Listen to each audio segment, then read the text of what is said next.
قال رب أنى يكون لي غلام وكانت امرأتي عاقرا وقد بلغت من الكبر عتيا. انہوں نے کہا یہ کہ اللہ یہ اب کون سا وقت ہے میرے ہاں اولاد ہونے کا؟ تمنا تو میرے دل میں ضرور ہے، لیکن طبی طور پر بھی اگر دیکھا جائے تو میری بیوی تو باندھ چلی آ رہی ہے اور میری عمر بھی بڑھاپے میں پہنچ رہی ہے، تو عام حالات میں تو ایسے وقت میں اولاد نہیں ہوتی. مجھے یہ بیٹے کی بشارت دی جا رہی ہے تو کیسے ہوگا؟ تو ہمارے ہاں تو آپ کو معلوم ہے نا کہ ہر حقیقت کو افسانے میں بدل دیا جاتا ہے کہ اس سے کچھ لطف پیدا ہوتا ہے. جب تک کہ مذہب میں کوئی چیز تیسنا نہ بن جائے اس میں کوئی جاذبیت تو کشش پیدا نہیں ہوتی ہے. قرآن تو حقائق سے بحث کرتا ہے، لطائف نہیں بیان کرتا. وہ اس کے لیے بھی ہمارے یہاں تفسیروں میں جو کچھ لکھا ہے وہ پوچھیے نہیں. بات یہاں گئی کہ کالا کا ذالک، کہا جس طرح ہوا کرتا ہے اسی طرح سے ہوگا. یعنی اگر ہم پہلے سے اپنے ذہنوں کے اندر کوئی تصورات قائم کر رہے ہیں تو پھر تو ذرا دشوار ہو جاتا ہے. دشوار یہ نہیں ہوتا کہ قرآن جو ہے وہ کچھ مشکل ہو جاتا ہے. ہم اپنے تصور کے مطابق قرآن کو ڈھالنا چاہتے ہیں، وہ ڈھلتا نہیں ہے، اس لیے وہ مشکل ہو جاتا ہے. پھر ریٹینا رگڑ دیں ہوں تو فٹ بیٹھ جائے. یاد رکھیے قرآن نے پہلی شرط یہ قرار دی ہے لا یمسہ الا المطہرین. قرآن سے تو مس اس کو ہو سکے گا جو پہلے اپنے دماغ کو غیر قرآنی تصورات سے پاک کر لے، کلین سلیٹ لے کر آئے اس کی طرف. پھر دیکھیے کیسے یہ بولتا ہے. تو بات تو صاف تھی کذالک، تو بھائی جس طرح سے ہوتا ہے اسی طرح سے یہ ہوگا. تمہیں کچھ ذرا دشوار نظر آتا ہے، قال ربک هو علی ہین. ہمارے قانون کی روح سے یہ کچھ مشکل بات نہیں ہے جو تمہیں اس قدر مشکل نظر آ رہی ہے. اور باقی رہا یہ کہ ہمارے قانون کی روح سے کیا کچھ ہوا کرتا ہے. تم تو یہی کہہ رہے ہو مرد بھی موجود ہے عورت بھی موجود ہے، میاں بیوی تم موجود ہو دونوں. اس کے بعد آگے بات چلنی ہے نا. کیا بات ہے قرآن کے سمجھانے کی. وقد خلقتک من قبل ولم تک شیئا. ہمارا قانون تو یہ ہے کہ جب یہاں کچھ بھی نہیں تھا اس سے یہ اتنی بڑی کائنات وجود میں آ گئی، تم خود اسی طرح سے وجود میں آ گئے. اس کی روح سے تو یہ کچھ ہو سکتا ہے اور یہ تو کچھ بات ہی نہیں ہے. کیسا انداز ہے سمجھانے. اب یہاں جو کہا ہے جو ہوا علیہ ہین یا کذالک، جیسا کبھی قانون کے تابع ہوتا ہے ویسا ہی ہوگا. یہ کوئی مشکل بات نہیں ہے. تو وہ کون سی آسان بات تھی جو قرآن نے بتائی؟ وہ کیا طریق تھا جس کے لیے کہا کہ جیسے ہوا کرتا ہے ویسے ہی ہوگا؟ میں نے کہا ہے نا کہ قرآن کے سمجھنے کا طریق یہ ہے کہ ایک بات جو جہاں کہی گئی ہے دوسرے مقام پہ دیکھیے کہ اس کے متعلق کیا کہا گیا ہے، وہ اس کی تشریح کر دے گا. دونوں کو ملانے سے بات صاف ہو جائے گی.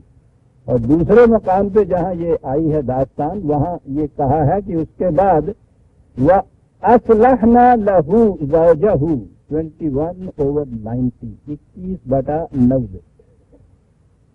یہ جو کہا ہے نا کہ یہ کچھ زیادہ مشکل بات نہیں ہے. تو کہا یہ کہ اس کی بیوی میں نقص تھا. اصل میں کبھی نقص بیماری تھی کوئی، تو وہ اس کا علاج ہوا، وہ بیماری دور ہو گئی، وہ اولاد کے قابل ہو گئی. اصلحنا لہو زوجہو، کیا عجیب لفظ ہیں. لہو کے معنی اس کے لیے، یعنی وہ تو ٹھیک تھا، اس میں اولاد پیدا کرنے کی صلاحیت تھی. تو بیوی میں کوئی بیماری تھی. اصلحنا کا لفظ بتا رہا ہے کہ وہ نقص دور ہو گیا اور وہ اس کے قابل ہو گئی کہ اولاد آگے پیدا کر سکے. یہ ہے وہ طریقہ جس کے لیے کہا ہوا علیہ ہین وقال کذالک. وہ ایسے ہی ہوگا جیسے ہوتا ہے اور یہ کچھ مشکل نہیں ہے. تو یہی تھا نا کہ اس وقت تک وہ علاج نہیں ہو سکا تھا، اس کے بعد وہ علاج ہو گیا. اور قرآن نے بتا دیا کہ اس کی بیوی کو اس قابل بنا دیا، اصلاح کر دی، اس کی جو نقص تھا دور کر دیا. اور وہ اس کے لیے قابل ہو گئی کہ اولاد ہو، کہ ہاں بیٹا پیدا ہو گیا۔ قال رب اجعل لی آیہ، اس کے لیے کوئی حکم ہو خاص میرے لیے وہ بتا دیجئے، کوئی علامت ہو۔ تو یہاں قرآن نے ایک نفسیاتی سی بات جو ہے اسے بیان کیا ہے، اس بات کے اوپر ذرا کنسنٹریٹ کر دے، اطمینان اسے حاصل ہو جائے۔ قال آیتک اللہ تکلم الناس ثلاث لیال سویہ، کہ وہ ان کے ہاں یہودیوں کے ہاں روزے میں بولا بھی نہیں کرتے تھے، تو روزہ چپ کا بھی ہوتا تھا۔ وہ کہا یہ کہ وہ تم 3 دن رات ایسا روزہ مسلسل رکھو جس میں بولا بھی نہیں کرتے، کنسنٹریٹ کرو اس چیز کے اوپر۔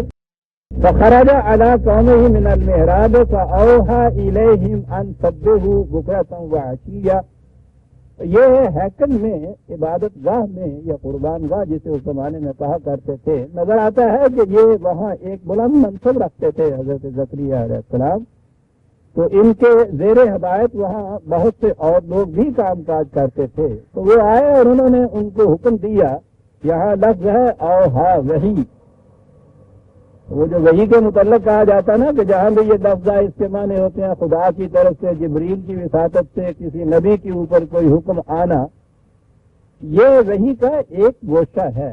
وحی کے معنی یا اس کا استعمال قرآن میں انہی معنوں میں نہیں ہوا، یہ تو وحی رسالت کہلائے گی، کسی نبی کی طرف خصوصیت سے جو وحی آئے۔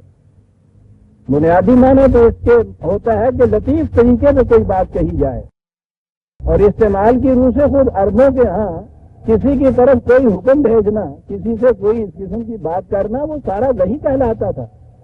وہ جو ہمارے ہاں یہ جو پنجابی نبوت جو تھی، انہوں نے جو دلائل دیے صاحب کہ وحی ہوتی ہے ان کی طرف، تو اس میں یہ بھی کہا کہ صاحب دیکھیے نا وحی نبی کی طرف نہیں ہوا کرتی۔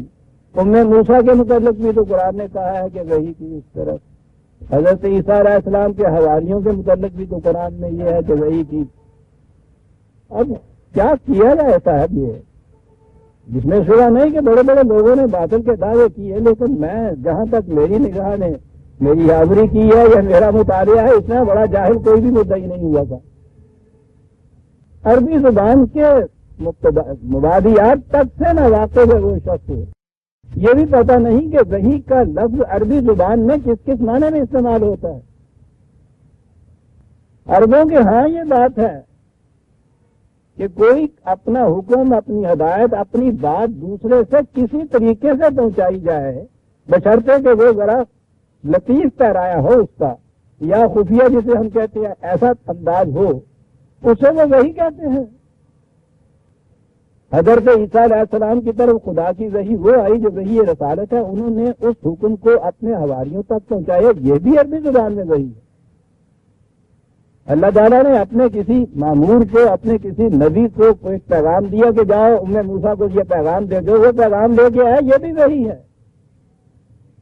وہ تو کہتا ہے کہ شہد کی مکھیوں کی طرف بھی خدا وحی کرتا ہے، یہاں بھی وہ لفظ اوہا آیا ہے۔ حضرت زکریا نے وحی کی اپنے ماتحتوں کو، تو آپ سوچیے تو صحیح کہ اگر وحی کے معنی وہی ہیں، ایک ہی معنی، تو یہاں کیا معنی ہوں گے اس کے؟ اس کے معنی ہے کہ ان کو زبانی بات نہیں کہی کیونکہ بولنا نہیں تھا، اس چپ کے روزے میں لکھ کے حکم دے دی، اشارے سے کوئی بات سمجھا دی، تو انہیں یہ کہا کہ تم اپنے کام میں حسب معمول صبح و شام لگے رہو، میں ذرا تم سے تخلیے میں رہوں گا۔ انہیں یہ انسٹرکشن اور ڈائریکشن انہوں نے دے دی، کتنے صاف بات چلی آ رہی ہے، کوئی تیستا نہیں، کوئی معمہ نہیں۔ اور اس کے بعد پھر قرآن کریم جیسا میں نے عرض کیا تھا کہ وہ ایک داستان کی ساری کڑیاں مسلسل خود ہی نہیں بیان کیا جاتا، وہ جو اس میں نمایاں گوشے ہوتے ہیں ان کو سامنے لاتا ہے، درمیان میں گیپس جو ہوتے ہیں نا ان کے لیے خود کہتا ہے فل ان دی گیپس، وہ ایک انسانی عقل و شعور فکر کو یہ کہتا ہے کہ اب درمیان کی جو چیزیں ہیں خود تم درمیان میں رکھ لو، داستان بن جائے گی۔ میں بچوں کی کتاب درسی تو نہیں دے رہا نا کہ تمہیں یہ سارا کچھ بتاؤں، یہاں تک کہا اس کے بعد بیٹا پیدا ہوا، بڑا ہوا، یا اس کا نام رکھا، اس لیے درس میں یہ بات آ گئی تھی، اور وہ صاحب کتاب ہوا، اسے کہا گیا یا خذ الکتاب بقوت. اب یہ دیکھیے کتاب تو قانون ہوتا ہے اور بقوت قانون کے ساتھ اگر قوت نافذہ نہ ہو تو وہ واز بن کر رہ جاتا ہے، اس کا کوئی مصرف ہی نہیں رہتا. قانون کے پیچھے قوت ہونی چاہیے جو اس کو نافذ کر سکے. دیگر انبیاء کرام کی طرح حضرت یحییٰ سے بھی یہ کہا گیا کہ کتاب کو لو، یہ قانون خداوندی کو لو اور قوت کے ساتھ اس کو پکڑو، عمل کرو، عمل کراؤ. وَآتَيْنَاهُ الْحُكْمَ صَبِيًّا. یہاں دو چار باتیں ایسی کہی ہیں جدھر نگاہ کا رخ جا سکتا تھا. عام طور پر بڑھاپے کی اولاد یا ایک عورت جو عمر بھر اس طرح سے بانجھ رہی ہو، اس کے ہاں یہ بچہ ذہنوں میں عام طور پہ آتا ہے کہ وہ بڑا کمزور سا پیدا ہوا کرتا ہے، اس میں کوئی نقص بھی رہ جایا کرتے ہیں. اللہ عامی کا بچہ اسے عام طور پہ محاورے میں کہا کرتے ہیں. قدم قدم پہ اس کی احتیاط کرنی پڑتی ہے. تو یہ بھی ہو سکتا ہے کہ اس میں کوئی اس قسم کا نقص ہے. تو قرآن نے یہ بتایا کہ یہ بات بھی نہیں تھی. بچہ بڑا ہونہار تھا، بچپن میں ہی بڑی دانشمندی کی باتیں کیا کرتا تھا. پھر جیسا کہ میں نے عرض کیا اس زمانے کے نوجوان یا اولاد جو تھی اس زمانے کی بڑی سرکش پیدا ہوتی تھی ان لوگوں کے ہاں. ساری قوم ہی تباہ ہو گئی ہوئی تھی اخلاقی طور پر. ماں باپ کے بعد سختیاں، سرکشی اختیار کرنا، یہ تو انجیل میں بھی یہ چیزیں ہیں.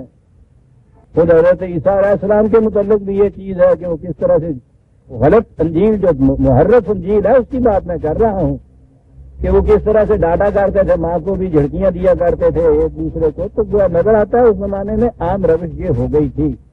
تو یہ جو حضرت یحییٰ پیدا ہوئے ہیں خدا جنہوں نے نبی باننا تھا ان کے متعلق کہا ہے کہ وہ عام اس زمانے کے نوجوانوں کے خلاف ان کی عادات و اطوار، ان کی کیریکٹر، ان کی سیرت بالکل مختلف تھی. حنانم من لدنا و زکاتن و کانا تقیہ. نشو و نما بھی نہایت اچھی ہوئی ان کی، دل میں گدازی تھی، ان کی سوچ تھا، ہمدردی تھی. یہ جذبات تو وہ نظر آتا کہ عام نوجوان اس زمانے کے ان جذبات سے عاری تھے. تقیہ نہایت نگہداشت کرنے والے ان پابندیوں کی جو عائد کی گئی تھی. تو گویا عام اس زمانے کی جو نوجوانوں کی نسل تھی ان سے یہ الگ تھے. وہ برم بوالدیہ ولم یکن جبارا عصیا. دیکھیے یہ باتیں خاص طور پہ کہنی پڑی کہ باقی نوجوانوں کی طرح یہ نہیں تھی کہ ماں باپ کو ڈانٹا کرتے تھے، سرکشی اختیار کیا کرتے تھے، ان پہ جبر کیا کرتے تھے. یہ نہیں تھی. نہایت دانشمند، ہونہار، سیرت و کردار سے کے اعتبار سے بلند، دل میں ایک ہمدرد، سینے میں ایک ہمدرد دل رکھنے والا بچہ، اس قسم کا جو یحییٰ بچہ پیدا ہوا. وَسَلَامٌ عَلَيْهِ يَوْمَ وُلِدَ وَيَوْمَ يَمُوتُ وَيَوْمَ يَبْعَثُ حَيًّا. سلامتی کے ساتھ پیدائش بھی سلامتی کے ساتھ ہوئی، حالانکہ عام حالات سے ذرا ہٹ کے ہوئی تھی. عمر بھر بھی وہ اسی طرح سے سلامتی کے ساتھ رہا، موت بھی سلامتی کے ساتھ ہوئی. اس قسم کا وہ یحییٰ بچہ خدا نے ان کو دیا. اس سے زیادہ ذکر نہیں ہے حضرت یحییٰ علیہ السلام کا یہاں. اور اس کے بعد آگے آ گیا ہے وَاذْكُرْ فِي الْكِتَابِ مریم. وہ اصل داستان آ گئی حضرت مریم علیہ السلام کی. پہلے تو میں یہ عرض کر دوں تمہیدی طور پر کہ پراپیگنڈے کا اثر کتنا گہرا ہوتا ہے. عیسائیوں کے ہاں یہ عقیدہ تھا، عقیدہ پہلے یہاں سے چلا کہ ہر انسانی بچہ اپنے اولی ماں باپ آدم اور حوا کے گناہ کی علائش اپنے ساتھ لے کر دنیا میں آتا ہے. تو وہ انسان پیدائشی طور پر، فطری طور پر گناہگار ہوتا ہے. اگلا عقیدہ یہ کہ یہ گناہ انسان اپنے کسی عمل سے دھو نہیں سکتا. چلیے مجبوری کا دوسرا قدم، پہلی چیز کہ وہ گناہ اس کے کسی اپنے عمل کا نتیجہ نہیں، وہ اس کے ماں باپ نے جو گناہ جنت میں کیا تھا اس کا اثر دیے ہوئے ہر بچہ اس گناہ کو لے کے پیدا ہوتا ہے دوسری جب میں. یعنی آپ دیکھتے ہیں کہ اس میں جبر کے پہلو کیسے نکل رہے ہیں. اس کا اختیار و ارادہ انسان کا اس میں کوئی ہے ہی نہیں. پیدائش کے ساتھ اپنے ماں باپ کے گناہ کا اثر لیے ہوئے پیدا ہوتا ہے. اگلی چیز پھر وہی جبر کی ڈیٹرمنیزم کہ یہ اپنے کسی عمل سے اس گناہ کی علاج سے ہو ہی نہیں سکتے. باطل علل باطل چلا رہا ہے عقیدہ. آپ دیکھیے کہ ذرا بھی عقل و فکر کی روح سے سوچنا شروع کیجیے تو یہ عقائد جو ہیں ٹھہر ہی نہیں سکتے. چنانچہ خود آپ یورپ کے ہاں جب انہوں نے بھی عقل و فکر سے کام لینا شروع کیا ہے تو ان عقائد کی لڑیاں بکھیر کے رکھنی ہے خود عیسائی مفکرین اور دانشوروں نے. وہ چل ہی نہیں سکتی تھی یہ بات صاحب. یہ تو بہرحال دوسرا گوشہ ہے کہ انہوں نے خود اس سے انکار کرتے چلے جاتے. اب اس کے بعد اگلا عقیدہ یہ ہے کہ یہ کچھ کرنے کے بعد جب یہ دیکھا اللہ تعالیٰ نے کہ انسان تو پھر جو پیدا ہوتا ہے سارا جہنمی پیدا ہوتا ہے, گناہ گار پیدا ہوتا ہے, اپنی کسی صحیح کاغذ سے اس گناہ کے اثر کو مٹا نہیں سکتا, اس طرح سے مر جاتا ہے, مرنے کے بعد جہنم میں چلا جاتا ہے. تو نے کہا ہائے ہائے آپ ہی ہو گیا. یہ انجیل کے بیانات ہیں کہ اس پہ خدا کو بڑا ہی افسوس ہوا کہ یہ کیا بن گیا. اب پھر خدا مجبور ہے کہ اپنے اس کیے ہوئے کو خود نہیں کچھ کہہ سکتا. معاف رکھیے میں انجیل کے انداز میں گفتگو کر رہا ہوں, معاذ اللہ خود نہیں میں کہہ رہا. تو یوں نظر آتا ہے انجیل کے بیان میں جیسے وہاں باپ بیٹا بیٹھے مشورہ کرنے, بیٹے نے باپ سے پوچھا کہ بھائی تھی بڑے ہم سوچے ہیں نظر آؤ کی گل ہے آج. بالکل یہ انداز ہے وہاں. تو باپ نے یہ کہا کہ بیٹا یہ ہو گیا ہے, بات اب سمجھ میں آتی نہیں, اپنی میں یعنی مجبوریاں اتنی ہیں کہ وہ پیدا بھی کیے جا رہا ہے انسانوں کو اور اس گناہ کے ساتھ پیدا کیے چلا جا رہا ہے. وہ مٹتے نہیں ہیں تو یہ افسوس بھی ہو رہا ہے. وہ جہنم میں چلے جا رہے ہیں, بات سمجھ میں نہیں آ سکتی. ہاتھوں میں جتنی ہوئی ہیں دنداں نال کھولنی ہیں پہن رہی ہیں.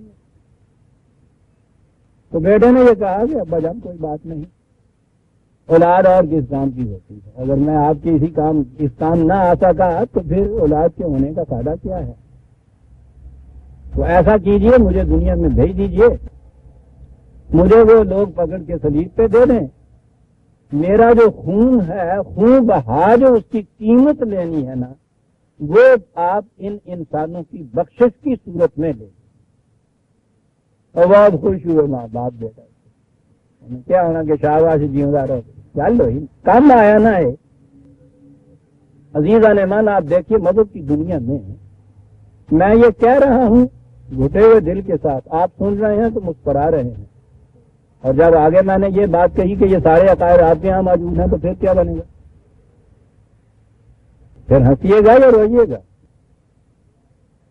تو وہ آئے حضرت عیسیٰ علیہ السلام انجیل کے بیان کے مطابق انہیں صلیب دے دیا. اب صلیب دے دیا تو اس کے بعد یہ بات کہ اپنے ہی بیٹے کو بھیجا وہ صلیب پہ, وہاں اگر وہ صلیب پہ موت واقعہ ہو جائے, ایک ہی بیٹا وہ اس طرح سے گیا.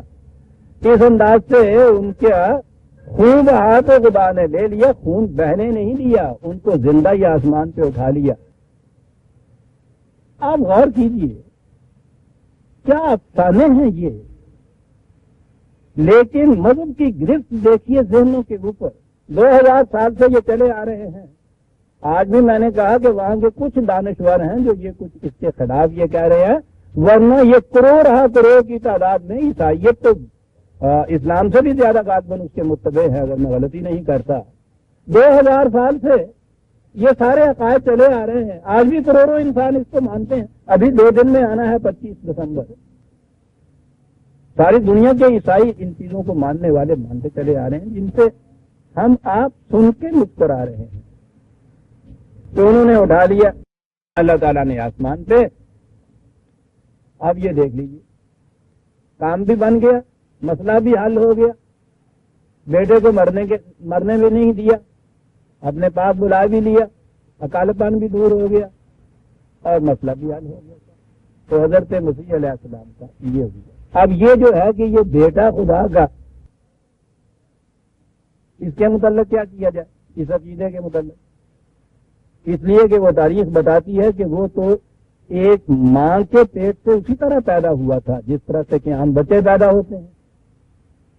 اسے تو یہ چھپا نہیں سکتے. اب یہ حصہ تو ظاہر ہے سامنے کہ وہ اسی طرح ماں کے پیٹ سے پیدا ہوئے. اب ابن اللہ کیسے وہ بنے؟ خدا کا بیٹا پھر کیسے بنایا جائے؟ عقیدہ یہ وضع کیا گیا کہ وہ بن باپ کے پیدا ہوئے تھے، لہذا باپ ان کا خدا تھا، ماں مریم علیہ السلام اور باپ خدا.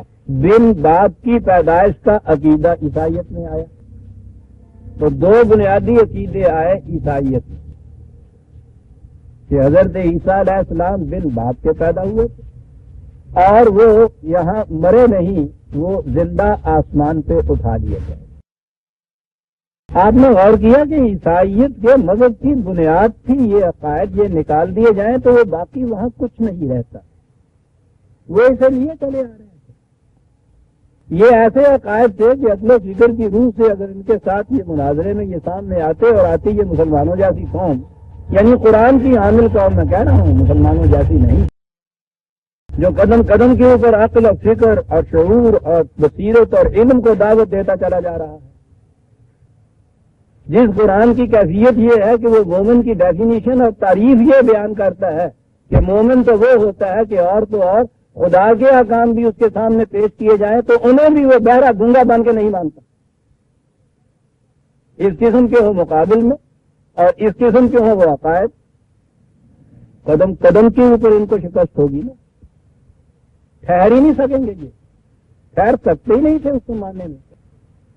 آگے اب آئیے کہ پھر کس طرح سے انہوں نے اس کے متعلق پروپیگنڈا کیا. اسے تو چھوڑ دیجئے کہ کس طرح سے کیا.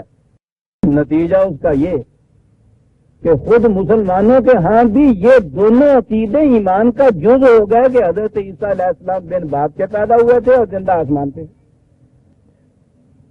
اب ضرورت ہی نہ رہی عیسائیوں کو کہ کسی مناظرے مباحثے میں ان کے خلاف کوئی دلیلیں پیش کریں کہ ہم کیسے مانتے ہیں اس کو. یہ تو خود ماننے لگ گئے. وہ عیسائیت تو وہاں اس کی منحرف ہو رہی ہے، عیسائی دانشور تو اس کی دھجیاں بکھیر رہے ہیں. وہاں جو آج کل خاص طور پہ جو وہاں کی تحقیقات کی کتابیں آ رہی ہیں، پوچھئے نہیں کہ وہ کس طرح سے ان چیزوں کو بکھیر رہے ہیں. ساری انجیل کو محرف بنا کے انہوں نے رکھ دیا. تو آخری ایک کتاب آئی ہے میرے ہاں، وہاں تو یہ اب کہہ رہے ہیں کہ اس انجیل کی روح سے تو انہوں نے کہا ہے کہ یہ سارا یہ افسانہ نظر آتا ہے، مسیح نام کی کوئی شخصیت ہی تاریخ میں نہیں تھی. وہ وہاں تک پہنچ رہے ہیں، وہ تو وہاں تک پہنچ رہے ہیں، چھوڑ بھی رہے ہیں. ان کے ہاں ایسے فرقے بھی موجود ہیں جو یہ عقیدہ نہیں رکھتے عیسائی ہونے کے باوجود. لیکن مسلمانوں میں اگر کسی کے متعلق کہہ دیا جائے کہ صاحب یہ حضرت مسیح کو بن باپ نہیں مانتے یا وفات مسیح کے قائل ہیں، تو یہ دائرہ اسلام سے خارج ہو جاتا. یعنی عیسائی تو عیسائیت سے خارج نہیں ہوتا. وہ اگر ان دونوں عقیدوں کو یوں ماننے لگ جائے، مسلمانوں کی یہ صورت ہے کہ یہ دائرہ اسلام سے خارج ہو جاتا ہے اگر وہ عیسائیت کے عقیدوں کو نہ مانے تو. اور پھر میں نے کہا ہے نا کہ اہمیت کتنی ہے پروپیگنڈے کو، کہ آپ کے ہاں بھی 1000 برس سے یہ مسئلہ چلا آ رہا ہے. اتنی اہمیت اس کو حاصل ہے کہ کسی اور عقیدے کو کوئی پوچھتے ہی نہیں ہے. پہلی چیز یہ آ جاتی ہے حیات و وفات مسیح. غور کیجیے آپ، مذہب کیا کچھ کرتا ہے دنیا میں. دین نہیں، میں مذہب بار بار کہتا ہوں، کس طرح سے غلط عقائد کو منواتا ہے. اور یہاں سے آپ نے دیکھ لیا نا کہ یہ ساری چیز ان عیسائیوں کے پروپیگنڈے کی کی ہوئی، جس نے آپ کے ہاں آ کے اتنی اہمیت اختیار کر لی کہ یہ آپ کے ایمان کا جز قرار پا گیا. یہ عقیدہ آپ کے ہاں آ کے آخر میں اس نے ایک بڑی سی عجیب سی ایک ٹوسٹ جسے کہتے ہیں نا وہ دی گئی. حضرت عیسیٰ علیہ السلام زندہ آسمان پہ ہیں، یہ عقیدہ مسلمانوں کا. پھر وہ نازل ہوں گے، آئیں گے، یہ عقیدہ. اور ان کی پھر بڑی اہمیت ہے وہ جو آئیں گے صاحب. یہاں ہمارے ہاں جو یہ وہ پنجابی نبوت نے دعویٰ کیا تو وہ تو عجیب عجیب دعوے ہیں نا. ان میں یہ بھی ہے کہ وہ آنے والا مسیح جو ہے وہ میں ہوں، مرزا غلام احمد کا دعویٰ. مسیح موعود اس کا نام رکھا ہوا ہے۔ عقیدہ یہ کہ حضرت عیسیٰ علیہ السلام وفات پا گئے اور آنا ہے انہوں نے، بھئی یہ دو چیزیں اکٹھی کیسے ہو گئی؟ وفات پا گئے تو وہ ثابت کر دیتے ہیں قرآن سے، اور آنا ہے احادیث سے، اور ان میں تطبیق کیسے ہو گئی؟ وفات پا گئے اور آنا ہے، تو انہوں نے کہا کہ ٹھیک ہے جو وفات پا جاتا ہے وہ تو نہیں آتا نا، اور آنا ہے جو ہے اس کی حدیثیں موجود ہیں آپ کے یہاں جن کا انکار نہیں کیا جا سکتا، تو اس کے یہ معنی ہے کہ وہ جو مر چکا ہے وہ تو نہیں آ سکتا، اس کی مثل ایک آئے گا نا کوئی، مسیح آئے اور وہ میں ہوں، یعنی وفات مسیح کا عقیدہ۔ اور آپ کو معلوم ہے کہ یہ پھر کیوں ایسا کیا گیا؟ ذہن میں تو ایسے یہ آتا ہے کہ نہیں یہ چونکہ ریشنل اسلام پیش کرتے تھے مرزا صاحب اور یہ مرزا ہی عقل و فکر کی روح سے، اس لیے انہوں نے یہ ارریشنل یا نان ریشنل جو عقیدہ تھا زندہ آسمان کے اوپر کسی شخص کا رہنا، انہوں نے اس سے انکار کیا۔ تو اس سے نظر آیا نا کہ واقعی کچھ ریشنل سی بات انہوں نے کی۔ پہلے تو یہ سوچ لیجئے جہاں تک ریشنل ارریشنل کا ہے کہ مسیح کے حضرت عیسیٰ علیہ السلام کے بن باپ پیدا ہونے کا عقیدہ تو میرے صاحب کے یہاں بھی موجود ہے، تو وہ تو وہیں رہے۔ یہ جو وفات کا مسئلہ تھا اس میں انہوں نے یہ کیوں بات پیدا کی؟ یہ ہے سوچنے کی بات۔ وہ حضرت مسیح کو علیہ السلام کو آسمان کا زندہ تصور کرنے والے جو ہیں اس عقیدے کی روح سے پھر ان کا نازل ہونا، تو اس میں یہ ہے کہ وہ آسمان سے اسی طرح جسم کے ساتھ آسمان پہ ہیں، اسی طرح سے آسمان سے جسم کے ساتھ اتریں گے۔ دنیا دیکھے گی اترنے والے کو، دمشق کے مینارے کے اوپر وہ آ کے پھر کھڑے ہوں گے، وہاں سے پھر وہ نیچے آئیں گے۔ یہ ساری چیزیں حدیث میں تھی، وہ تو سامنے نظر آتے تھے۔ اب اگر کوئی شخص یہاں یہ دعویٰ کرے کہ میں ہوں وہ آنے والا مسیح، تو حدیث کی روح سے تو یہ نظر آئے گا، کہے گا نا کہ وہ تو بھائی آسمان سے اترتا ہے اس نے، تو یہ تو آسمان سے اس طرح سے نہیں اترے تھے۔ تو اس مسیح ہونے کے دعویٰ کا پھر ثبوت کیسے ہو؟ تو اس کی یہ صورت پیدا کی کہ پہلے وفات مسیح ثابت کر لی کہ وہ آسمان پہ زندہ اس طرح سے موجود نہیں ہے، تو جب پھر آنے کی بات ہو گئی تو مسیح ہو گیا نا، ایسے اتر کے نہیں آئے گا، ایسے ہی انسانوں کی طرح سے وہ ہوگا اور وہ مسیح ہوگا۔ اس لیے وفات مسیح کا عقیدہ تو آپ نے یہاں داخل کر لیا اپنے مسیح ہونے کا عقیدہ منوانے کے لیے، دیکھتے ہیں آپ،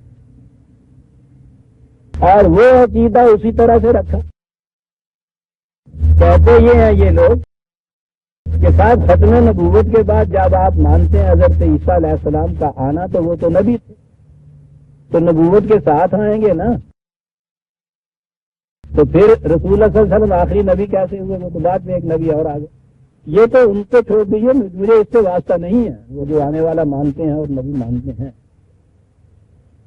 نبی کے بمانے یہی ہے نا کہ اس کی نبوت کو نہ مانا جائے تو انسان مسلمان نہیں رہتا، کافر ہو جاتا ہے۔ خود مرزا صاحب نے یہ چیز کہی ہے کہ جو مجھے مسیح موعود نہیں مانتا وہ دائرہ اسلام سے خارج ہو جاتا ہے، تو بات تو وہی ہوگی۔ میں کہہ یہ رہا ہوں کہ آپ دیکھتے ہیں کہ مسلمان کس مکان پہ کھڑا ہے، کیا کیا مان رہا ہے، کن الجھنوں میں گرفتار ہے، کن مسائل میں اس کی توانائیاں وقت اور دولت ضائع ہو رہا ہے۔ دنیا میں ذلیل سے ذلیل قوم کی حیثیت اس کی ہو گئی ہے، ہر جگہ یہ اپنا مرثیہ پڑتا ہے، اور 1000 برس سے لگا ہوا ہے ان مسائل کے دھن کے اندر چلا ہوا ہے ایسا۔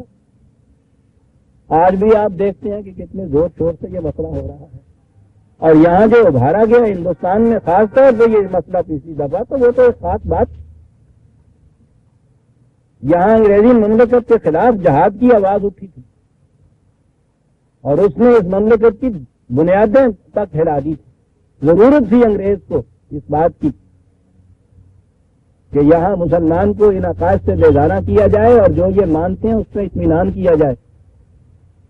مسلمانوں کے ہاں یہ عقیدہ یہ ہے، یہ چلا آتا حضرت مسیح علیہ السلام کے آنے کے متعلق کہ حضرت مہدی علیہ السلام آئیں گے، حضرت مسیح علیہ السلام آئیں گے اور وہ اسلام کو دوبارہ عروج پہ پہنچائیں گے، ساری دنیا میں اسلام کی سلطنت قائم کریں گے۔ یہ عقیدہ جو تھا اس سے ان کو تزلزل آتا تھا، تو کیا یہاں یہ گیا کہ مسلمانوں کو مسیح بھی دے دو، مسلمانوں کو مہدی بھی دے دو، اور اس کے ہاتھ سے یہ اعلان کرا دو کہ جہاد اب منسوخ ہو چکا ہے۔ اس لیے یہ مسئلہ چھیڑا گیا۔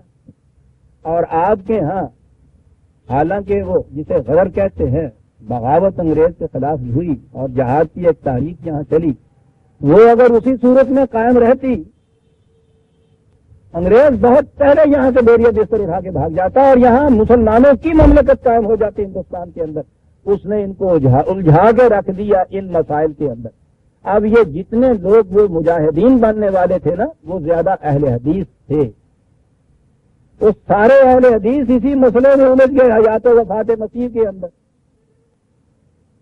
آج تو وہ دور چلا گیا ہے، نہیں رہا، اس کو بھی ضرورت نہیں رہی، انگریزی نہیں رہا تو اس کو ان مسائل کی ضرورت کیا رہی۔ ہم نے اپنے بچپن کے اندر یہ جو مناظرے مباحث تھے ان کے اندر کیا، ہم نے میں نے خود اپنی آدھی عمر اسی میں ضائع کی۔ اس لیے ہم تو بدقسمتی سے بٹالے کے رہنے والے جو قادیان کے ساتھ واقع ہوا، یعنی خدمت اسلام ہی یہ تھی ہماری کہ حیات و وفات مسیح کے اوپر مباحث اور مناظرے ہو رہے ہیں۔ چلا جاؤ 100 سال کی مسلمانوں کی اگر آپ تاریخ ہندوستان میں دیکھیں تو اس میں آپ کو نظر آ جائے۔ وہ جو اقبال چیخ کیا ہے نا آخر میں اپنی اس نظم میں ابلیس کی مجلس شورا، اور جس میں اس نے کہا ہے کہ پھر ابلیس نے کہا کہ اس قوم کو بیگانہ رکھو عالم کردار سے، تا بساتے زندگی میں اس کے ہر مورے ہو مات۔ تو مشیروں نے پوچھا کہ کیا کریں؟ کہا الجھائے رکھو اس کو ان مسائل میں کہ ابن مریم مر گیا یا زندہ ہے جاوید ہے، الجھاؤ ان مسائل میں، الجھا دیا ان مسائل کے اندر۔ سب سے بڑی خدمت یہ آج ہو رہی ہے کہ جو ثابت کر دے حیات مسیح کو، وہ اسلام کا سب سے بڑا محسن اور قابل مانا جائے گا۔ کیا ہوا جی اس سے؟ فرض کیجئے کہ چلیے یہ نہ ماننے والے تو کوئی 2 4 10 20 کہیں تو اس قسم کے کافر ہوں گے، سر سید نما، وہ پرویز نما یا اقبال نما، یہ سارا مسلمان 70 کروڑ تو بہرحال یہ مان ہی رہا ہے۔ اس ماننے کے ساتھ کیا اس قوم کی حالت سمجھ گئی، سدھر گئی، اقبال پہ پہنچ گئے یا اور تباہیوں کی طرف چلے گئے؟ عزیزان من، یہ ہوتا ہے جب دین مذہب سے بدل جاتا ہے۔ صدر اول کے اندر جو بھی تاریخ ہمارے یہاں موجود ہے، خواہ وہ کتنی مسجد ہے، وہاں کہیں اس قسم کا مناظرہ برابر نہیں نظر آتے آپ کو۔ یہاں تو بات ہی ساری قرآن کے اندر صاف ہو جاتی ہے۔ آتے تھے وہ عیسائی بات کرنے کے لیے، وہاں رہتے تھے، سوال یہ ہے کہ وہ تو باتیں تو ہوتی ہوں گی نا۔ سوال یہ پیدا ہوا کہ حضرت مسیح خدا کے بیٹے ہیں، تو یہ مباحثے بھی جو ہیں ان کے ساتھ وہ قرآن ہی میں ہیں۔ عزیزان من، ایک طرف تو آپ اس 1000 برس میں جو مسلمانوں کی طرف سے ہی دلائل دیے جاتے ہیں ان کو لیجئے کہ بل باپ پیدا ہوئے تھے، اور ایک طرف قرآن کا ایک فقرہ لے لیجئے، آپ دیکھیں گے کہ 100 سونار کی بجائے 1 لوہار کی پڑتی ہے یا نہیں۔ کس طرح سارا مباحثہ اور مناظرہ ٹھپ کر کے رکھ دیا قرآن کے ایک فقرے نے۔ کہا یہ کہتے ہیں خدا کا بیٹا ہے وہ، انا یکون لہ ولد ولم تکن لہ صاحبہ، خدا کے جب بیوی نہیں ہے تو اس کے ہاں بیٹا کیسے ہو سکتا ہے؟ اس لیے کہ خدا کی بیوی کا عقیدہ تو عیسائیوں کے یہاں بھی ہے۔ اور پتہ یہاں کیا کیا گیا قرآن؟ کیا یہ گیا کہ خدا وہ ہے کہ جو فاطر السماوات والارض ہے، یعنی وہ عدم سے وجود میں کائنات کو لے آیا، اتنی بڑی قوت کاملہ کا مالک ہے وہ، نتھنگ نیس سے بینگ میں لے آیا، جب کچھ نہیں تھا اتنی عظیم کائنات تو اس نے بنا دی۔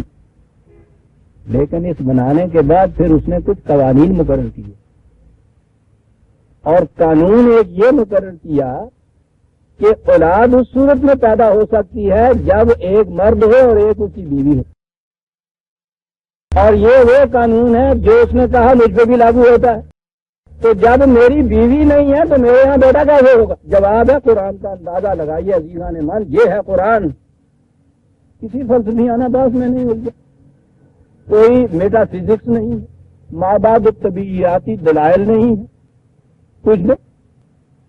روز مرہ کی محسوس ایک چیز کرو بھائی، سوچو تو صحیح، یہ ہے نا ہمارے یہاں کا قانون، یہ ہے نا تمہارے یہاں کا مشاہدہ کہ بیٹا ہونے کے لیے بہو کی ضرورت ہے، مرد کی اور اس کے ساتھ عورت کی، میاں کی اور بیوی کی. تو تم جو اسے خدا کا بیٹا کہتے ہو تو خدا کی بیوی بھی تو بتاؤ، اور وہ تو تم بھی مانتے ہو نہیں، جب بیوی نہیں تو بیٹا کہتے. کتنی عظیم چیز ہے کہ خدا جو نتھنگنیس سے، عدم سے وجود میں کائنات کو لا سکتا ہے. اس نے یہ نہیں کہا کہ کوئی بات نہیں ہے، ہم وہ ہیں جو کائنات کو عدم سے وجود میں لائے، ہم بن بیوی کے بھی بیٹا اپنے یہاں پیدا کر سکتے ہیں. وہ ٹھیک ہے، وہ کہتا تو برحق تھا، لیکن اس نے یہ کہا کہ ہم نے جو قانون یہاں بنا دیا ہے ہم خود بھی اس کی خلاف ورزی نہیں کرتے. جب قانون یہ ہے کہ اولاد بیوی، میاں اور بیوی کے باہمی اختلاط سے ہوگی، ہم بھی اس سے مستثنا نہیں. ہمارے ہاں بھی اگر بیٹے کا تم نے تصور قائم کرنا ہے یا ہم سے کہلوانا فلاں ہمارا بیٹا ہے، تو یہ ماننا پڑے گا کہ فلاں ہماری بیوی، اور جب بیوی نہیں ہے تو بیٹا نہیں. اور یہ قرآن کا انداز کیا ہوتا ہے بات کرنے کا، نے مان. تو سیدھی بات ہے کہ جب قرآن خود کہہ رہا ہے کہ اولاد پیدا ہونے کے لیے قانون فطرت اب یہ ہے ایک میاں اور ایک بیوی، ان دو سے ہی بیٹا پیدا ہوگا، تو حضرت مسیح علیہ السلام بن باپ کے کیسے پیدا ہوگا؟ دونوں میں سے ایک نہ ہو تو وہ تو ختم ہے نا، نہیں ہو سکتا.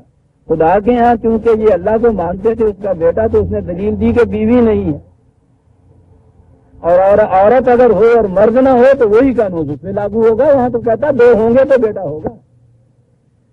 اور جب یہ مان لیا جائے کہ حضرت مسیح علیہ السلام کے باپ نہیں تھا، بن باپ تھا، خدا اپنے لیے نہیں ہے، اس قسم کی قانون میں استثناء چاہتا تو ان کے لیے کیسے یہ چاہے گا؟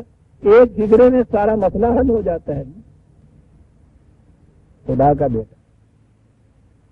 بات سمجھنے کے لیے میں ذرا پیچھے سے یہ اس داستان کے ٹکڑے بیان کر دوں. حضرت مریم علیہ السلام کے ساتھ اگرچہ جب آل عمران کے درس صورت ہمارے سامنے آئی تھی تو میں نے بڑی تفصیل سے یہ چیزیں بیان کی تھی، لیکن ایک تو یہ کہ اس میں ایک عرصہ ہو گیا، وہ تیسری صورت ہے، ہم 19ویں صورت پہ ہے، اور میرا خیال ہے کہ یہ تو شاید 6-7 سال کا عرصہ ہو گیا ہوگا اس میں.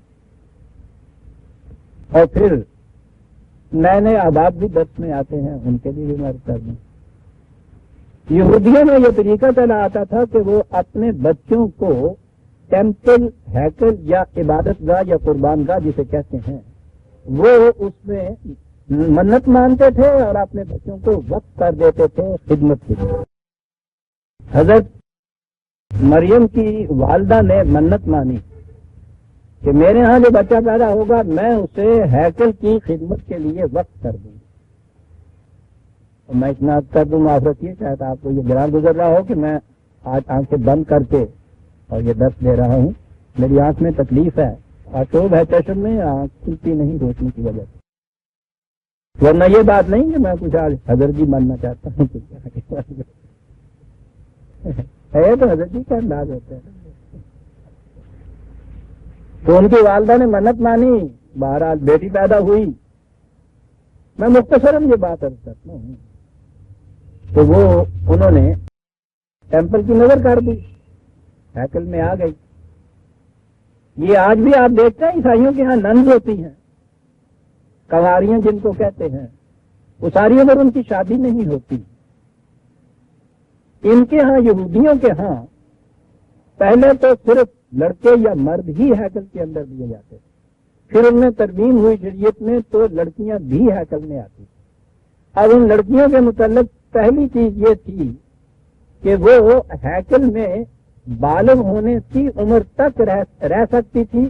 اس کے بعد دو صورتیں پیدا ہوتی تھی. اس کے بعد یہ صورت پیدا ہوتی تھی کہ ان کی شادی ہیکل کے جو پجاری تھے ان میں سے ہی کسی کے ساتھ وہ شادی ہونی پڑتی، اور اگر وہ اس کے ساتھ شادی نہ ہو تو اسے عمر بھر کے لیے مجرد رہنا پڑتا تھا، شادی نہیں کر سکتی.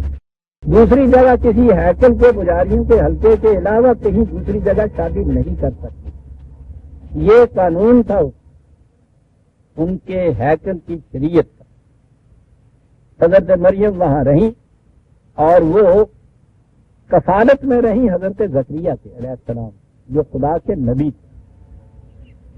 اب یہ نظر آتا ہے کہ یہودیوں کی شریعت میں یہ پابندیاں، ایک تو یہ کہ وقف کیا جائے لڑکے اور لڑکیوں کو ہیکل کے لیے، پھر وہ ان کو ننز بنایا جائے، پھر یہ پابندی کہ وہ یا تو انہی میں شادی کریں اور یا پھر ساری عمر اس طرح سے وہ ناقد خدا گزار دیں، ان میرڈ رہ جائیں. یہ ساری چیزیں انسانوں کی شریعت کی پیدا کر دی تھیں، خدا کے دین کی نہیں تھی. نظر آتا ہے کہ حضرت زکریا علیہ السلام کی تعلیم نے حضرت مریم کے اندر اس خیال کو پیوست کیا کہ یہ خدا کی شریعت نہیں ہے، اور انہوں نے یہ تہیہ کیا، اور یہ بہت بڑا جہاد تھا. اور یہی ہے جس کی وجہ سے حضرت مریم کی اتنی بڑی عظمت قرآن نے بیان کی ہے. آج ہم سوچ نہیں سکتے کہ ہیکل میں ان یہودی پجاریوں کے اختیارات کی کیفیت نوعیت کیا تھی.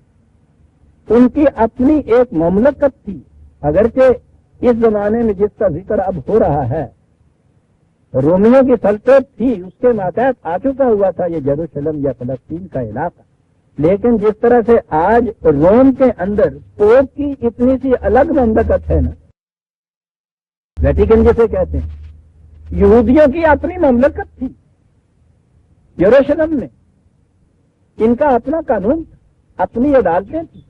یہودی جتنے تھے ان کے اوپر قانون ہی ان یہودیوں کا ہوتا تھا. اختیارات کی وسعت کی یہ کیفیت تھی کہ صرف سزائے موت کے لیے ان کو گورنر کی اپروول کی ضرورت پڑتی تھی، رومی گورنر کی. اس سے کم درجے کی ہر سزا یہ خود دے سکتے تھے.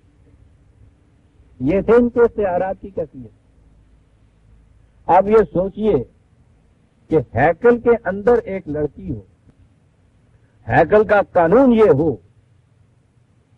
اور قانون بھی ہو تو قانون شریعت کہتے تھے نا، کہ وہ لڑکی یا تو شادی کرے گی ان کے اندر یا پھر وہ مجرد رہے گی.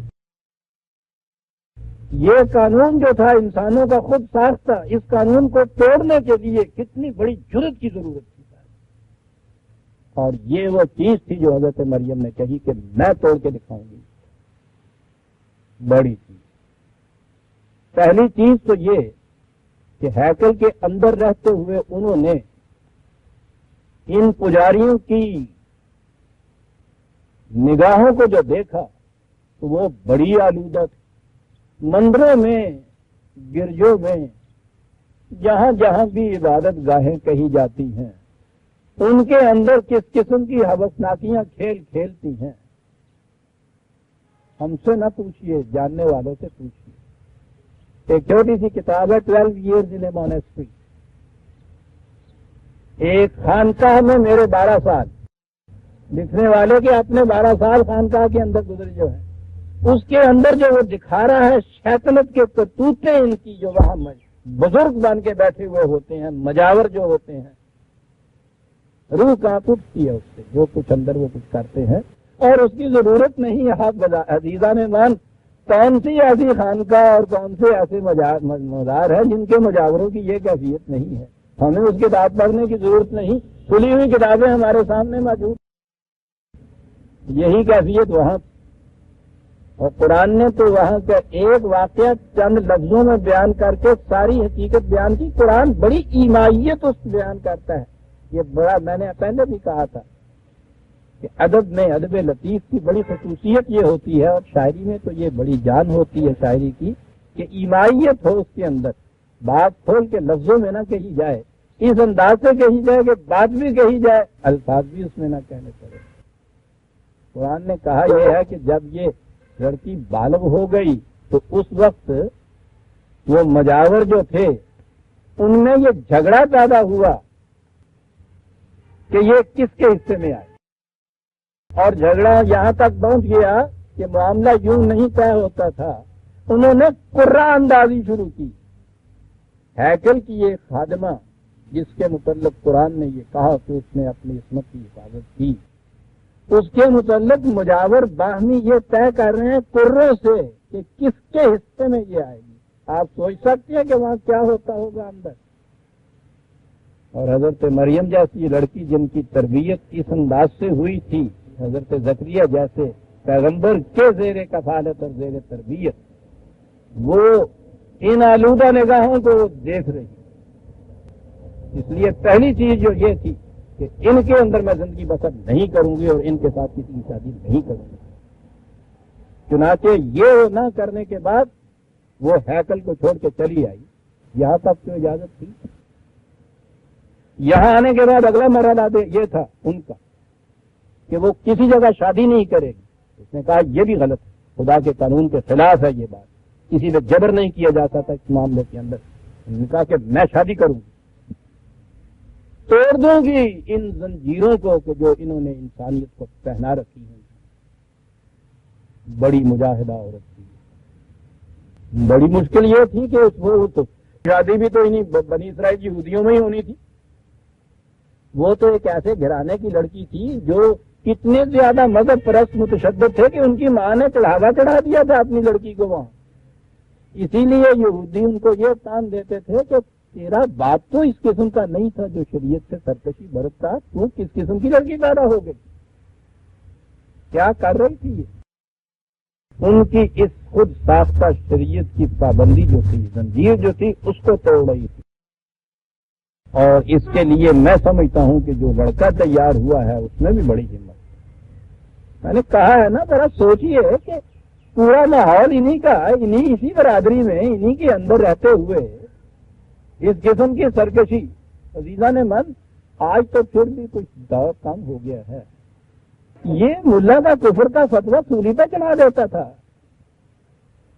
اور جہاں ملا وہ ہوں جن کے ہاتھ میں یہ قانون شریعت سزا دینا جن کے اختیار میں ہو، برادری ان کی ہو، انہی کے اندر یہ چیز کرنے والی ہو، وہ کیا کچھ نہ کرتے ہوں گے.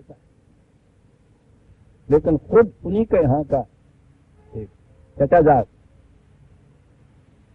یوسف نجار، انجیل خود بتاتی، یوسف نجار کو انجیل خود بتاتی ہے حضرت مریم کا شوہر. ان کے بچے بتاتی ہے انجیل.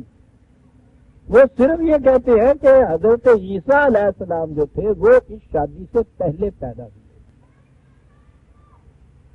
شادی بعد میں ہوئی ہے. یہ بعد کے بچے تو یہ ہیں یوسف نجار کے. حضرت عیسیٰ علیہ السلام یوسف نجار کا نہیں ہے، یہ خدا کے بیٹے ہیں. عزیزان من، بات کہنے کی نہیں ہے، کہے بغیر رہا بھی نہیں جا سکتا. معاذ اللہ سینے پہ ہاتھ رکھ کے میں کہتا ہوں، جوان بالغ لڑکی ہو معاشرے میں، شادی اس کی ہوئی نہ ہو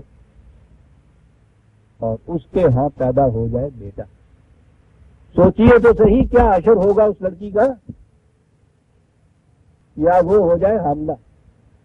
پہلے سے یہاں سے بات شروع کیجیے نا.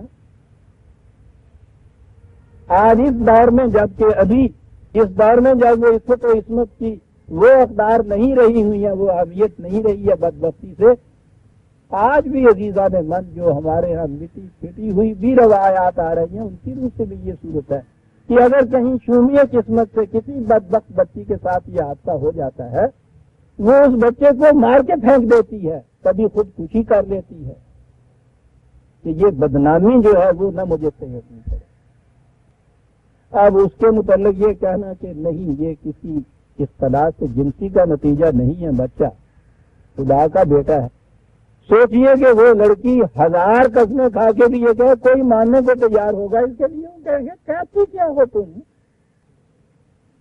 وہ 1000 کہے کہ صاحب میں نے کسی سے یہ اس قسم کی تکلیف نہیں کی، کوئی شخص وہاں مانے گا کہ وہ کہے کہ نہیں یہ اب خود ہی حمل ہو گیا ہے مجھے، کوئی شخص وہاں ماننے کو تیار ہوگا، اس کے گھر والے نہیں مانیں گے. یہ منوایا جا رہا ہے.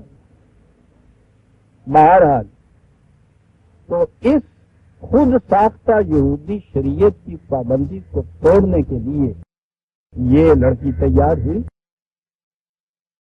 اور یوسف نجار جو تھے کہتے بھائی ان کے ساتھ اس کی شادی ہوئی.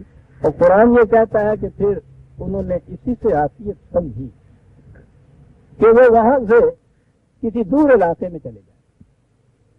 بڑا فطری سی کڑی نظر آتی ہے یہ جہاں کوئی اس بات کو جانے ہی نہیں. تو میاں بیوی کی حیثیت سے چنانچہ خود انجیل بتا رہی ہے. انجیل یہ بتا رہی ہے کہ وہ بچہ پیدا ہوا اور اس کے بعد پھر وہ اس کو لے کے انہوں نے جو عرصہ حیات تنگ کیا تو وہ اسے لے کر میاں بیوی کہیں دور چلے گئے. کہاں چلے گئے؟ قرآن نے ربوہ کہا ہے. ربوہ کے معنی ہوتا ہے ذرا سطح مرتفع، ذرا اونچی زمین جسے ہم کہتے ہیں. وہ تاریخ بتاتی ہے کہ وہ مصر کی طرف چلے گئے. اب یہ جو قادیاں سے نکلے ہیں نا ربوہ میں آیا ہے، یہ وہیں سے لیا ہے. پورے تھا نا روایات میں کہ وہ حضرت عیسیٰ علیہ السلام آسمان سے اتریں گے تو دمشق میں مینار، جو مسجد کا مینار ہے نا وہاں کی مسجد کا، دمشق کی جامع دمشق کی مینار ہے بہت اونچا، اس پہ آئیں گے اتر کے. بخار آگے تو اور بڑی دلچسپ بات ہے کہ وہاں آ کے وہ کہیں گے کہ بھائی سیڑھی لاؤ، میں نیچے اتروں تو وہ کہیں گے کہ صاحب آسمان سے تو آپ اترا ہے اسی طرح سے، اب یہاں آنے کے بعد سیڑھی لائے. سبحان اللہ سبحان اللہ. وہ کہیں گے کہ صاحب ٹھیک ہے وہاں تک تو قانون خداوندی تھا، اس کے مطابق میں آیا. اب شریعت محمدی کے میں تابع ہوں اور شریعت کا مسئلہ یہ ہے کہ کوٹھے سے اترو تو سیڑھی کے راستے اترا کرو. اب میرے لیے سیڑھی تم لاؤ تو میں یہاں سے اتروں گا. میں بات کہہ رہا تھا اس مینارے کی. اب یہ جو مسیح وہاں قادیان میں آ گئے. اب قادیان کو انہوں نے بہت رسک لے کے کہا کہ یہ اصل میں دمشق کی ہے حقیقت میں جو کچھ بھی ہے تو وہی وہ ہے. تو وہ مینارے کی بات کون سی ہے؟ تو وہ مینارہ جو ہے ان کے بعد وہاں مینارہ بنا دیا. میں نے کہا ہم تو وہاں کی قریبی ہیں نا، وہاں کوئی مینارہ وغیرہ نہیں تھا اس مسجد میں. مسجد مبارک اس کا نام ہے. اب یہاں مسجد اقصی انہوں نے بنائی ہوئی ہے نا. جتنی چیزیں یہ پرانے نام ہیں سارے یہاں رکھے ہوئے ہیں انہوں نے. تو وہاں ایک مینارہ بنایا ہوا ہے، اگرچہ وہ ان کے بعد بنایا ہوا ہے، اس پہ منارۃ المسیح لکھا ہے بہت بڑا. تاریخ کیسے بنتی ہے؟ آنے والی نسل میں جو چیزیں یہ تاریخ کی روح سے دیں گے اس میں یہ تھوڑا لکھیں گے کہ یہ بات میں بنا ہوا ہے. منارۃ المسیح ہے کہ وہی جو حدیثوں میں بیان ہوا تھا یہی منارہ ہے حضرت مسیح موعود علیہ السلام کا. یہاں اترے تھے وہ منارۃ المسیح بن گیا وہاں. تو اسی طرح سے یہ وہاں سے آئے ہیں نا. تو یہاں وہ جو تھا نا کہ ان کو وہ مسیح کو لے کے چلی گئی ان کی والدہ، یا اس کے بعد وہ دور، اور قرآن نے ربوہ اس کا کہا ہے ذرا فتح مرتفع. وہ مصر اونچا واقع ہوا ہے فلسطین سے، تو انہوں نے اس کا نام ربوہ رکھ لیا ہے. بات میں یہ کہہ رہا تھا کہ وہ وہاں چلی گئی انجیلوں میں یہ ہے. اور پھر وہاں سے جب حضرت عیسیٰ علیہ السلام جوان ہو گئے تھے، تقریباً وہ کہتے ہیں 30 سال کی عمر تھی، پھر وہاں سے وہ واپس آئے ہیں جب نبوت مل چکی تھی ان کو. اور انہوں نے آ کے پھر وہی جہاز کی جس کی ابتدا اس والدہ ماجدہ نے کی تھی، جو اتنی بڑی حریت اور جرأت کی عورت تھی، ان کو ساتھ لے کے آئے. اور یہاں آ کے پھر انہوں نے اسی ہیکل کی سیڑھیوں پہ کھڑے ہو کے اور ان پجاریوں کو مخاطب کر کے پھر جو وہاں واز کہے ہیں اور سرمن کہے ہیں، عزیزان من، جیسی بھی وہ انجیل ہے وہ پڑھنے کے قابل ہے. ان کی انہوں نے جس طرح سے کچے چٹھے کھولے ہیں وہاں کھڑے ہو سانپ کی اولادوں اور بھیڑیوں کی نسل کے بعد یہ تو ان کی یہ کہتا یہ ہے وہ بیک گراؤنڈ یا پس منظر حضرت مریم علیہ السلام کی داستان کا. اور یہ جو قرآن کریم ان کی عظمت بتا رہا ہے یہ بڑی عظیم ہے. اور یہ جو وہ بتا رہا ہے کہ اس نے کیا لفظ ہے قرآن کریم کے کہ اس نے اپنے غریباں کو چاک نہیں ہونے دیا. اس نے اپنی عصمت کی حفاظت کی. وہ یہی حفاظت کی کہ وہاں اس نے دیکھا کہ یہ آلودہ نگہوں والے کروں کے ذریعے سے لڑکیوں کے فیصلے کرتے ہیں. اس نے ان سے بھی اپنے آپ کو محفوظ رکھا. باہر آنے کے بعد یہ جو شادی کی، انہوں نے فتویٰ لگا دیا یہودیوں کے علماء نے کہ یہ شریعت کی روح سے شادی نہیں ہے. اور اب جس شادی کو یہ شرعی شادی یا نکاحی قرار نہ دیں وہ تو بہرحال گناہ ہوتا ہے. قرآن نے یہ ڈیفینڈ کیا ہے حضرت مریم علیہ السلام کہ قطعاً غلط ہے یہودیوں کا یہ الزام جو یہ کہتے ہیں کہ وہ اس طرح سے فعل شنیع کی مرتکب ہوئی تھی کیونکہ وہ شادی نہیں تھی، بالکل غلط ہے۔ اس نے خدا کے احکام کے مطابق اپنا نکاح کیا تھا، اس لیے اس نے اپنی عصمت کی حفاظت کی ہے۔ بکتے ہیں یہ جو کہتے ہیں کہ شادی نہیں کی۔ اب بات صاف ہو گئی۔ اب یہ جو چیز ہمارے ہاں نا کہ اس نے اپنی عصمت کی حفاظت کی تھی، وہ کہتے ہیں اس کے معنی یہ ہے کہ وہ کسی مرد کے ساتھ اختلاط اس نے کیا ہی نہیں تھا اور بیڑا پیدا ہو گیا تھا۔ عصمت کی حفاظت یہ تھی، عصمت کی حفاظت یہ ان کے یہودیوں کے الزام کا جواب ہے جو قرآن دیتا ہے۔ اور کیا بات ہے عزیزان من، کہنے کے لیے وہ یہودیوں کی ایک لڑکی ہے، حضرت عیسیٰ علیہ السلام بنی اسرائیل کے پیغمبر ہے، کہنے کے لیے میں کہہ رہا ہوں، لیکن قرآن کی کیفیت یہ ہے کہ جہاں کہیں بھی کسی کی عظمت دیکھتا ہے وہ تو اس کی تحسین و داد دیتا ہے۔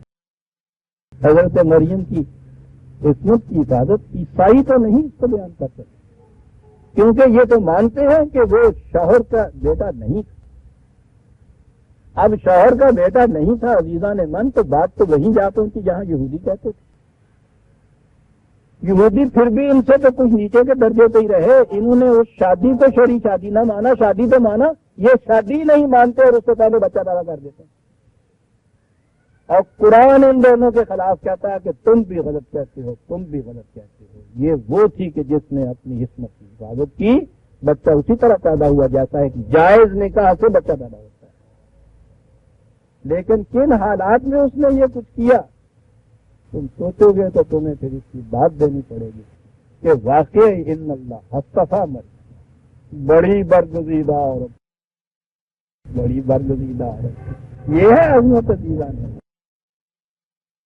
یہ ہے وہ پس منظر جس میں یہ مسئلہ حل ہے۔ کہیں کوئی چیز خلاف فطرت نہیں، خلاف قاعدہ فطرت نہیں، خلاف قانون کوئی بات نہیں۔ جہاں تک ہمارے ہاں کا یہ مطالبہ ہے کہ صاحب یہ آپ کے ایمان کا جز ہے، حضرت مسیح کے دن بعد پیدا ہونے اور وفات مسیح کا حیات مسیح، قرآن کریم نے انبیاء کی نبوت پر ایمان لانے کے لیے ہمیں مکلف کیا ہے عزیزان من۔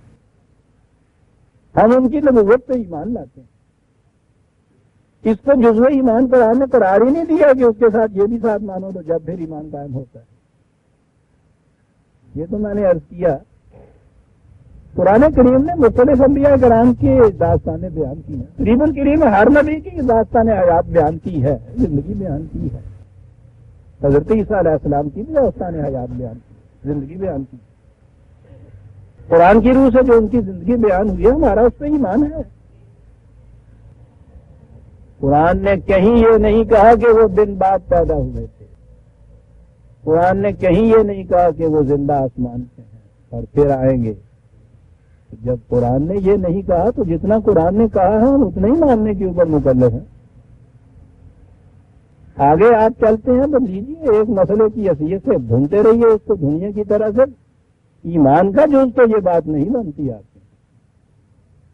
ایمان کا جز تو ان کی نبوت پر ایمان لانا ہے، اور بات یہ ہے وہ عزیزان من وہ پس منظر جس سے یہ چیز آپ کے سامنے آتی ہے۔ اور یہ سارا جتنا کچھ، اتنی اہمیت آپ دیکھیے جو میں نے کہا ہے نا کہ نبی اکرم صلی اللہ علیہ وسلم کی داستان زندگی یا وہ سیرت طیبہ کے ٹکڑوں کے متعلق اتنی اہمیت نہیں جو آپ کے ہاں حیات و وفات مسیح کے مسئلے کو ہے۔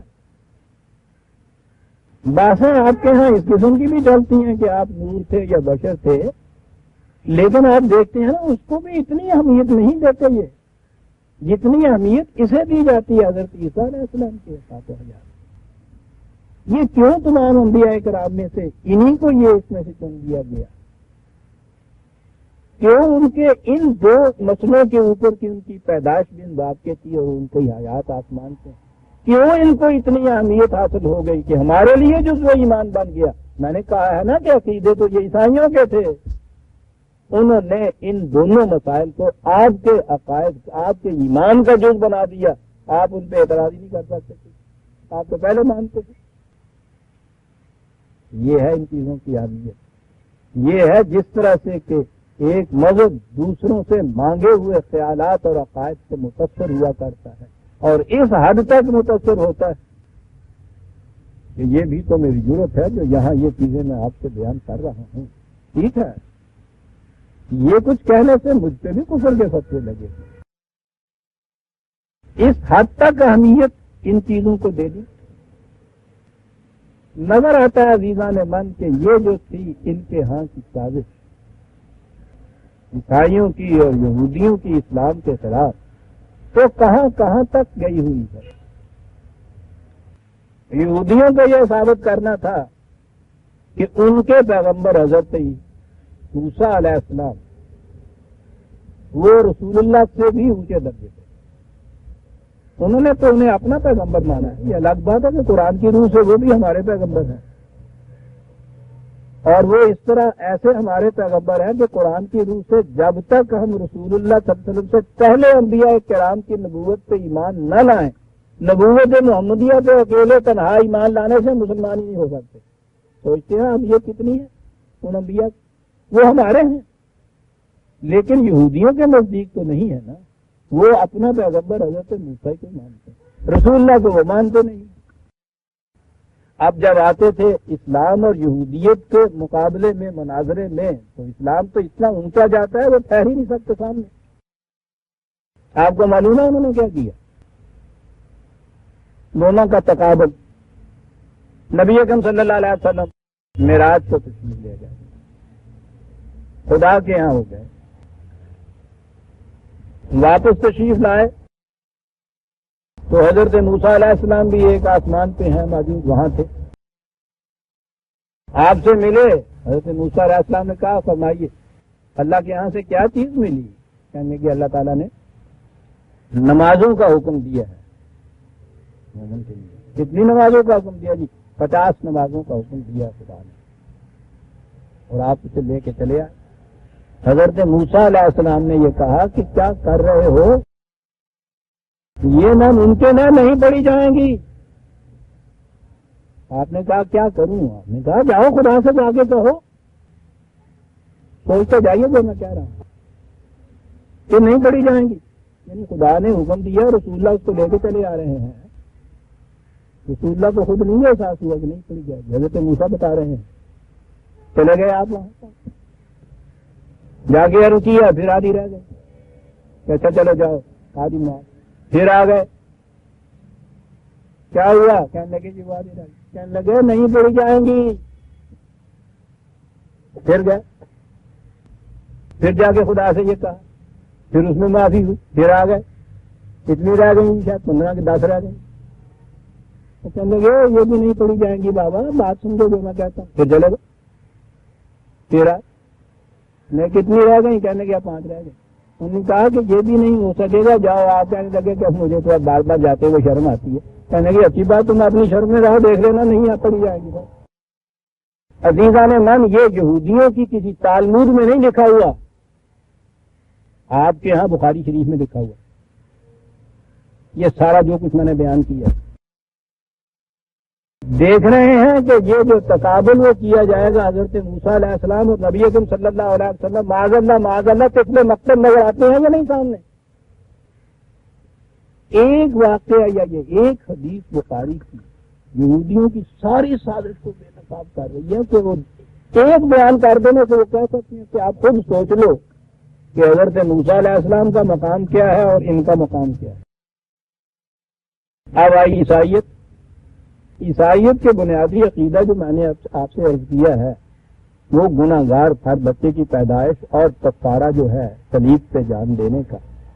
عقل و فکر کے میدان میں ایک قدم نہیں ٹھہر سکتا. وہ اسلام کے مقابلے میں وہ آ ہی نہیں سکتے تھے. وہ اسلام اور عیسائیت کا مقابلہ ہی نہیں کرتے. وہ جب بھی ان کے سامنے آتے ان سے یہ کہتے کہ صاحب حضرت مسیح علیہ السلام بن باب کے پیدا ہوئے. کائنات میں ایک ایکسیپشن ہے یہ انسان کے لیے، رسول اللہ صلی اللہ علیہ وسلم باپ کی اولاد تھے. کون ہوا افضل دونوں میں سے؟ ان سے پہلے منوا لیا گیا تھا کہ جی ہاں وہ بن باپ کے پیدا ہوئے تھے.